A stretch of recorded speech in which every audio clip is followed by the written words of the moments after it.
இன்னைக்கு வந்து நம்ம சேனல்ல எல்லா காய்கறியும் கொஞ்சம் கொஞ்சம் போட்டு ஒரு சூப்பரான ஒரு சாம்பார் வைக்க போறோம்.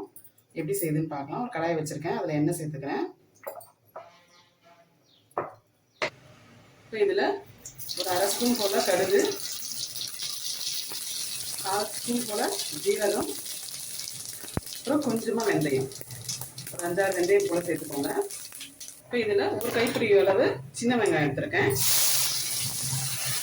அதே போல சின்னோண்டு வெங்காயம், பெரிய வெங்காயம் வந்துட்டு சின்ன மீடியம் சைஸ் வெங்காயம் எடுத்துருக்கேன். ஒரு 2 பீஸ் சேர்த்து இதில் வதக்கிடலாம். இது கூட ஒரு 2 கொத்து கருவேப்பிலை சேர்த்துக்கோங்க. சேர்த்து இதை வதக்கிடுங்க. இப்போ வெங்காயம் வதங்கினோடனே தக்காளி சேர்த்துக்கலாம். சின்ன சின்ன தக்காளியாக 2 பழுத்த தக்காளியாக சேர்த்துருக்கேன். இதையும் சேர்த்து தக்காளி நல்லா வெந்து வரட்டும். அதை வந்து நல்லா வதக்கி எடுத்துக்கோங்க.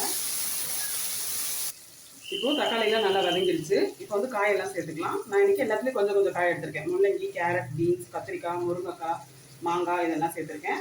மாங்காய் மட்டும் இந்த காயெல்லாம் கொஞ்சம் வெந்ததுக்கப்புறம் நம்ம மாங்காய் சேர்த்துக்கலாம். ஃபஸ்ட்டு இந்த காய் வரைக்கும் நம்ம சேர்த்துப்போம். இல்லாட்டி மாங்காய் வந்து குழஞ்சிடும் உங்களுக்கு. இதை போட்டு இதில் நல்லா வதக்கிடுங்க ஃபஸ்ட்டு. இப்போ காயெல்லாம் நல்லா இதிலே வதக்கியாச்சு. இப்போ மசாலா சேர்த்துக்கலாம். 1 ஸ்பூன் அளவு சாம்பார் பொடி சேர்த்துருக்கேன். வீட்டில் அரைச்ச குழம்பு மிளகாத்தூள் இது வந்துட்டு ஒரு 2 ஸ்பூன் சேர்த்துக்கிறேன்.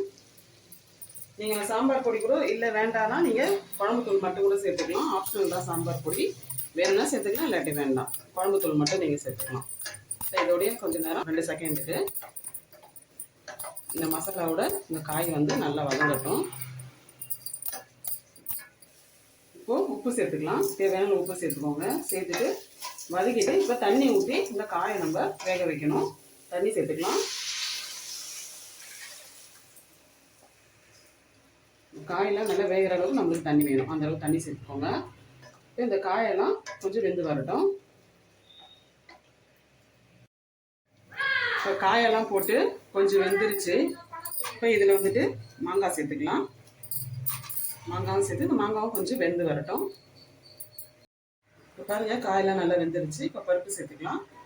பருப்பு வந்துட்டு நான் குக்கரில் வந்துட்டு பருப்பு, இது கூட 1/4 டீஸ்பூன் மஞ்சள்தூள், ஜீரகம், பெருங்காயம், அப்புறம் 10 பல் பூண்டு இது வரைக்கும் சேர்த்து நல்லா வேக வச்சுருக்கேன். 3 விசில் வச்சு வேக வச்சுருக்கேன். கடைஞ்சி வச்சுருக்கேன். இப்போ இதை சேர்த்துக்கலாம்.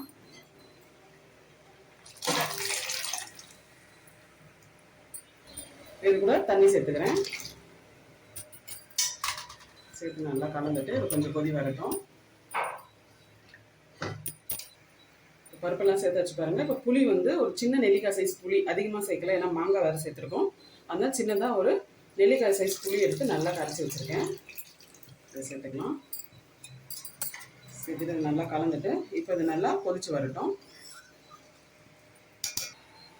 இப்போ பாருங்கள் சாம்பார் நல்லா கொதிச்சு வந்துருச்சு நம்மளுக்கு. அவ்வளோதான். இப்போ நம்மளுக்கு சாம்பார் ரெடி. ஃபைனலாக நல்லா கொத்தமல்லியும் கருவேப்பிலையும் சேர்த்துக்கோங்க. அவ்வளோதான். நம்ம ரைஸ்க்கு அப்புறம் இட்லி தோசைக்கெலாம் சூப்பராக இருக்கும் இந்த சாம்பார். நீங்களும் வீட்டில் ட்ரை பண்ணி பாருங்கள். எப்படி இருந்தது கமெண்ட்டில் சொல்லுங்கள். இந்த வீடியோ உங்களுக்கு பிடிச்சிருந்தா லைக் பண்ணுங்கள், ஷேர் பண்ணுங்கள். மறக்காமல் தஞ்சை கிச்சன் கன்னடாவை சப்ஸ்கிரைப் பண்ணிக்கோங்க அண்ட் ஃபாலோ பண்ணிக்கோங்க. தேங்க்யூ.